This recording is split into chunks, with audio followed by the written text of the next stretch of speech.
नमस्कार। आज हम मानव भूगोल की अध्याय 4 के अंतर्गत विश्व की जनसंख्या संरचना के बारे में अध्ययन करेंगे। जनसंख्या संरचना से तात्पर्य ये होता है कि हम विश्व की जनसंख्या को अलग अलग वर्गों में विभाजित करके उसका अध्ययन करते हैं। जैसे कि हम उसे आयु संरचना के आधार पर विभिन्न आयु वर्गों में विभाजित करके अध्ययन कर सकते हैं। जैसे कि हम उसे लिंगानुपात के आधार पर अलग अलग भागों में वर्गीकृत करके उसका अध्ययन कर सकते हैं। ऐसे ही जनसंख्या संगठन का अध्ययन कर सकते हैं। ऐसे ही साक्षरता या व्यवसाय के आधार पर हम उसका वर्गीकरण करके उसका अध्ययन कर सकते हैं। तो हम इस चैप्टर में बात करते हैं जनसंख्या संरचना के अंतर्गत सामान्यतः आयु वर्ग के आधार पर, स्त्री व पुरुष के अनुपात के आधार पर जिसे हम लिंगानुपात कहते हैं, व्यवसाय के आधार पर मनुष्य अलग अलग प्रकार के व्यवसाय करता है जिसे प्राथमिक, द्वितीय, तृतीय, चतुर्थ व पंचम व्यवसाय कहा जाता है। ग्रामीण व नगरीय क्षेत्र में मनुष्य कहाँ निवास कर रहा है, ग्रामीण क्षेत्रों में व नगरीय क्षेत्रों में उसके आधार पर वर्गीकरण, जनसंख्या की साक्षरता के आधार पर वर्गीकरण और इसके कई पहलुओं के आधार पर हम इसका वर्गीकरण करके अध्ययन करते हैं। इसी अध्ययन को हम संरचनात्मक अध्ययन कहते हैं, जो जनसंख्या का संरचनात्मक अध्ययन कहलाता है। तो हम आगे बात करते हैं जनसंख्या संरचना व संगठन। इसके अंतर्गत हम जननांकिकीय संरचना में इसे हम मुख्यतः भागों में विभाजित करके इसका अध्ययन करते हैं। जैसे आयु संरचना के आधार पर, लिंगानुपात के आधार पर, जनसंख्या संगठन के आधार पर, साक्षरता के आधार पर, व्यावसायिक संरचना के आधार पर हम इसे वर्गीकृत करके इस अध्याय में अध्ययन करेंगे। सबसे पहले बात करते हैं हम आयु संरचना के आधार पर जनसंख्या का वर्गीकरण। आयु संरचना के आधार पर मुख्यतः हम बात करें तो जनसंख्या को सामान्यतः 3 आयु वर्गों में विभाजित किया गया है। इनमें 3 आयु वर्ग में पहला आयु वर्ग होता है 0 से 14 वर्ष, दूसरा आता है 15 से लेकर 64 वर्ष तक और अगला वर्ग आता है 65 वर्ष से अधिक आयु वर्ग वाले व्यक्ति। इस प्रकार हम इसे 3 वर्गों में विभाजित करके पढ़ते हैं, जो हम आयु संरचना का अध्ययन करते हैं। इस आयु संरचना के अंतर्गत हम बात करें तो इसका अध्ययन क्यों किया जाता है। इसका अध्ययन करने का मुख्य कारण कि कार्यशील जनसंख्या जो है उसका पता लगाया जा सकता है। कार्यशील जनसंख्या का अर्थ क्या होता है?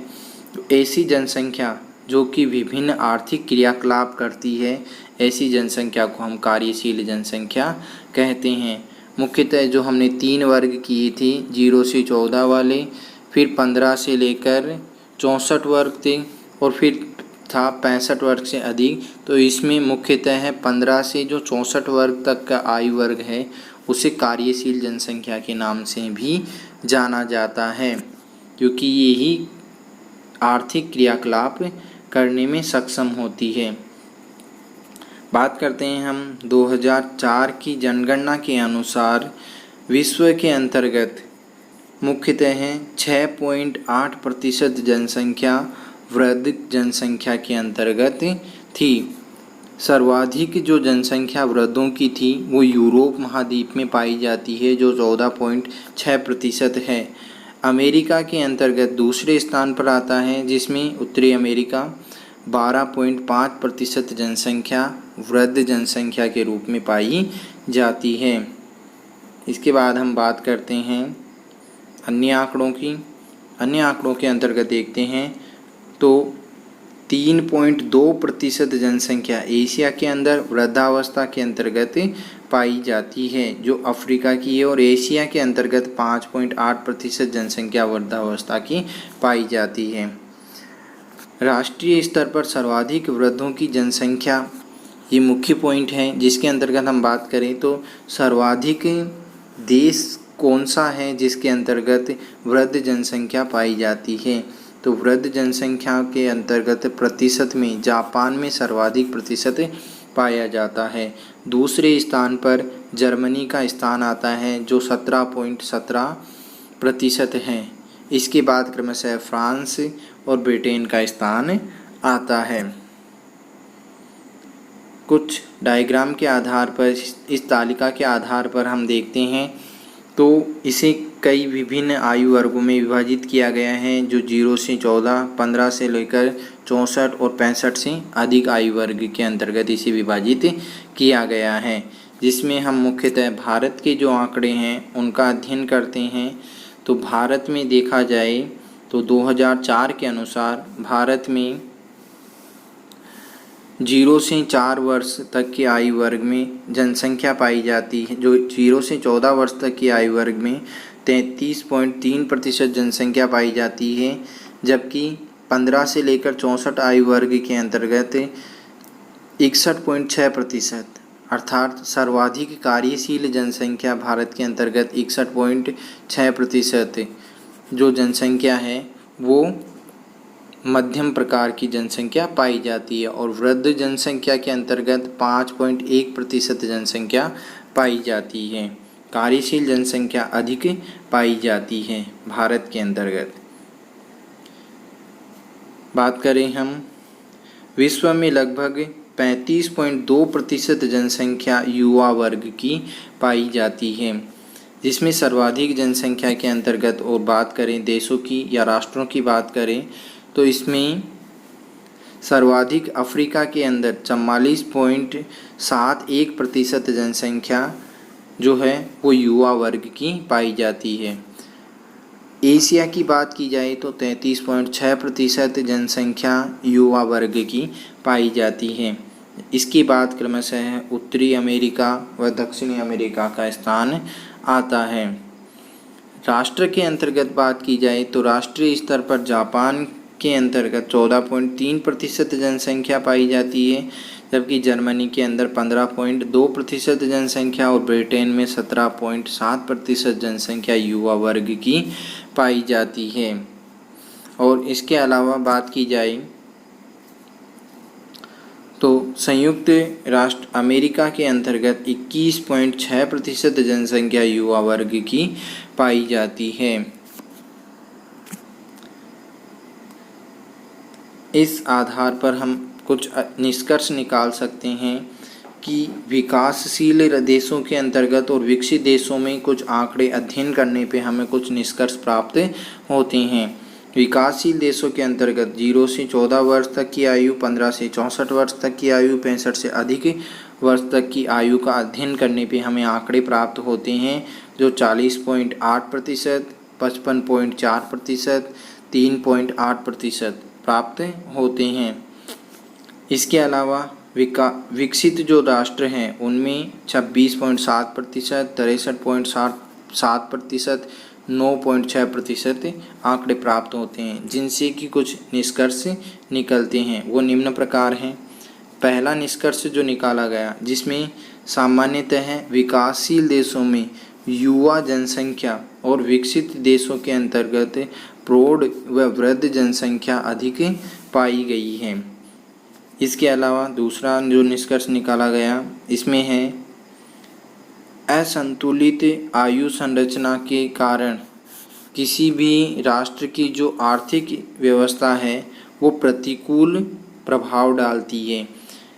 कहने का मतलब, राष्ट्र के अंतर्गत जनसंख्या का वितरण समान रूप से होना चाहिए, जिससे कि उसकी अर्थव्यवस्था सही प्रकार से सुनिश्चित हो सके, क्योंकि बाल वर्ग जो 0 से 14 वर्ष तक के आते हैं उनके अंतर्गत पढ़ाई का खर्च होता है, लालन पालन का खर्च होता है, वो अधिक होता है, जबकि 65 वर्ष से अधिक आयु वर्ग के व्यक्तियों के अंतर्गत दवाई का खर्च या चिकित्सा का खर्च अधिक होता है। इनका सभी का संतुलन बना रहेगा, तभी राष्ट्र की अर्थव्यवस्था संतुलित बनी रहेगी। अगला जो पॉइंट आता है उसमें है, जिन देशों की जनसंख्या तीव्र गति से बढ़ रही है वहाँ बच्चों की संख्या अधिक होती है। जिन राष्ट्रों के अंतर्गत जनसंख्या वृद्धि ज़्यादा होती है वहाँ पे बच्चों की संख्या, मतलब 0 से 14 वर्ष तक के आयु वर्ग की संख्या वहाँ पे प्रतिशत में ज़्यादा पाई जाती है।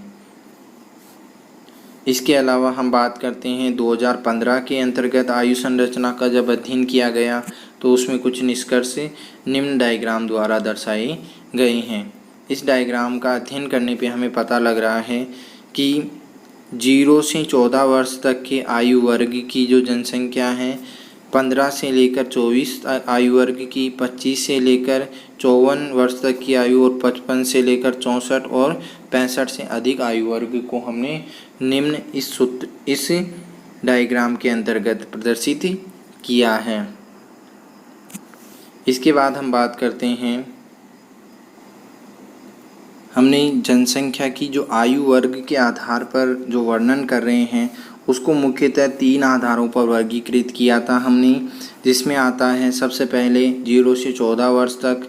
इस आयु वर्ग के अंतर्गत विश्व की 35% जनसंख्या पाई जाती है। इस आयु वर्ग के अंतर्गत जिन देशों में जन्म दर उच्च पाई जाती है वहाँ इस प्रकार के वर्ग की जनसंख्या भी अधिक पाई जाती है। दूसरा जो वर्ग आता है वो होता है हमारा 15 से लेकर 64 आयु वर्ग तक का, जिसे हम प्रौढ़ आयु वर्ग कह सकते हैं। इस वर्ग की जो जनसंख्या है वो प्रजननशील, आर्थिक दृष्टि से सर्वाधिक उत्पादक तथा जननांकी की दृष्टि से सबसे गतिशील होती है। इसे ही हम कार्यशील जनसंख्या भी कहते हैं। इस जनसंख्या की अधिक होने से राष्ट्र का जो विकास है, विकास का स्तर जो है वो उच्च बनता है, अगर वो जनसंख्या कार्यशील जनसंख्या के रूप में परिणित हो तो। इसके बाद बात करते हैं हम वृद्ध आयु, जिसे सामान्यतः हम 65 से अधिक आयु वर्ग के मानते हैं। इसके अंतर्गत जननांकी विकास क्रम जो जहाँ पे पूरा हो जाता है उस प्रकार के अंतर्गत ये जनसंख्या पाई जाती है। जननांकी विकास क्रम पूरा मतलब कि हम बात करें कि हमने बात की थी 0 से 14 वर्ष तक की आयु, इसके बाद बात की थी हमने 15 से 64 वर्ष, और इस 64 के बाद वाला जो अंतिम वर्ष आता है इसके अंतर्गत ये जनसंख्या पाई जाती है। इस प्रकार की जनसंख्या अधिकांशतः है जो विकसित देश हैं उनके अंतर्गत पाई जाती है। अब हम बात करते हैं जनसंख्या संरचना का अगला टॉपिक, जिसके बारे में हम बात करते हैं लिंगानुपात। लिंगानुपात मुख्यतः कहा जाता है स्त्री व पुरुषों के मध्य अनुपात को लिंगानुपात के नाम से जाना जाता है। इसे हम प्रति 1000 पुरुषों पर स्त्रियों की संख्या व प्रति 1000 स्त्रियों पर पुरुषों की संख्या के आधार पर भी ज्ञात कर सकते हैं। लिंगानुपात की निम्न 2 सूत्र हमारे सामने आते हैं। पहला सूत्र पुरुषों की जनसंख्या बटे स्त्रियों की जनसंख्या गुणा 1000। इस सूत्र का अर्थ होता है प्रति 1000 स्त्रियों पर पुरुषों की जनसंख्या कितनी है। इस प्रकार के सूत्र पश्चिमी देशों के अंतर्गत काम में लिए जाते हैं, जबकि अन्य सूत्र जो होता है उसके अंतर्गत हम बात करें तो स्त्रियों की जनसंख्या बटे पुरुषों की जनसंख्या गुणा 1000। इस सूत्र का तात्पर्य होता है प्रति 1000 पुरुषों पर स्त्रियों की जनसंख्या। इस प्रकार के सूत्र भारत जैसे देशों के अंतर्गत काम में लिए जाते हैं, जिनके अंतर्गत पुरुषों की जनसंख्या या पुरुषों के लिंगानुपात के आधार पर स्त्रियों के लिंगानुपात का निर्धारण किया जाता है। सामान्यतः विश्व में लगभग सभी देशों में पुरुष जो जन्म होते हैं वो स्त्री जन्म से अधिक पाए जाते हैं। कहने का तात्पर्य पुरुषों के अंतर्गत अधिक जन्म दर पाई जाती है, महिलाएं उस जन्म दर में कम होती हैं। इसके अंतर्गत आगे बात करें, कई कारणवश भी स्त्रियों की जनसंख्या जो है या स्त्रियों की संख्या जो है उसमें कमी आती है, जिसमें स्त्री भ्रूण हत्या, स्त्री शिशु हत्या, इसके अलावा स्त्रियों की जो प्रति घरेलू हिंसा के जो मामले हैं उनके आधार पर भी स्त्रियों की संख्या लगातार कम होती जा रही है, जो कि लिंगानुपात के कम होने के कई कारण हैं। बात करें हम विश्व में लिंगानुपात की तो विश्व के अंतर्गत जो लिंगानुपात पाया जाता है 985, किसके आधार पर निकाला गया है ये? प्रति हजार पुरुषों पर स्त्रियों की संख्या, मतलब प्रति हजार पुरुषों पर 985 महिलाओं की संख्या है।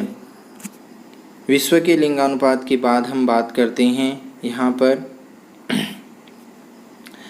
विश्व में विभिन्न देशों में ग्रामीण लिंगानुपात और नगरीय लिंगानुपात, उसके अंदर भी काफ़ी सारी भिन्नताएं पाई जाती हैं। तो इस अंतर को भी हम यहाँ पे ध्यान में रखेंगे।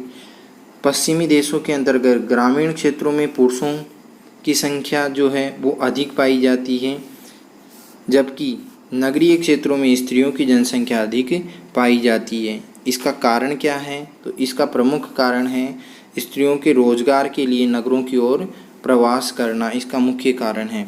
स्त्रियां ग्रामीण क्षेत्रों से नगरीय क्षेत्रों में प्रवास कर जाती है, जिससे नगरीय क्षेत्रों में स्त्रियों की संख्या अधिक हो जाती है।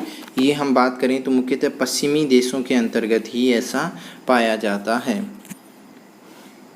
कुछ आंकड़ों के अनुसार 1980 के अंदर विश्व की औसत जो लिंगानुपात है वो प्रति हजार पुरुषों के पीछे 993 स्त्रियां थी। इसे ही हम 2004 के अंतर्गत अध्ययन करें तो 2004 में यही जो है वो कम होके 985 हो गया था। तो लगातार लिंगानुपात का जो दर है वो कम होता जा रहा है, मतलब स्त्रियों की जो जनसंख्या है उसमें लगातार की कमी आती जा रही है। इसका अध्ययन हम इस लिंगानुपात का अध्ययन हम निम्न 4 भागों में विभाजित करके विश्व का लिंगानुपात ज्ञात कर सकते हैं या विश्व के लिंगानुपात का अध्ययन कर सकते हैं। हम बात करते हैं पहला प्रकार, जिसके अंतर्गत ऐसे राष्ट्र आते हैं जहां पर अत्यधिक स्त्रियों की जनसंख्या पाई जाती है, मतलब जहां पर अधिक स्त्री अधिकता वाले देश आते हैं, जहां पे अत्यधिक स्त्री अधिकता वाले देश आते हैं।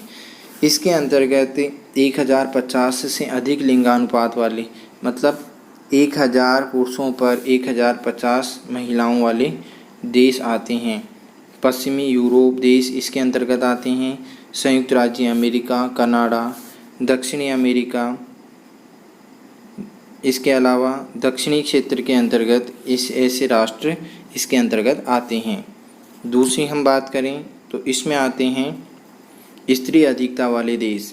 स्त्री अधिकता इसके अंतर्गत 1050 से 1000 के मध्य लिंगानुपात रहता है प्रति हजार पुरुषों पर। ऐसे देशों के अंतर्गत Ukraine, Belarus, Poland, Mongolia, Kazakhstan, Thailand, Cambodia, Myanmar, दक्षिणी अफ्रीका के देश इसके अंतर्गत आते हैं। तीसरा जो वर्गीकरण किया गया है उसके अंतर्गत देखें तो पुरुष अधिकता वाले देश आते हैं, जिसमें 1000 पुरुषों पर 1000 से 950 स्त्रियों की संख्या मानी जाती है। इसके अंदर कौन से देश आते हैं? ऑस्ट्रेलिया, न्यूजीलैंड, चीन, कोरिया, मेक्सिको, ब्राज़ील, ईरान और क्यूबे जैसे देश इसके अंतर्गत आते हैं, जिनमें पुरुष अधिकता पाई जाती है। अब बात करते हैं अत्यधिक पुरुष अधिकता वाले। इसके अंतर्गत सबसे ज़्यादा पुरुष की अधिकता होती है और महिलाओं की संख्या कम होती है। तो प्रति हजार पुरुषों पर 950 से भी कम लिंगानुपात पाया जाता है। इसके अंतर्गत मुख्यतः है अगर बात करें तो भारत जैसे देश इसके अंतर्गत शामिल किए जाते हैं। ठीक है, आगे हम बात करेंगे अन्य टॉपिकों की। यहाँ पर हमारा ये टॉपिक समाप्त होता है।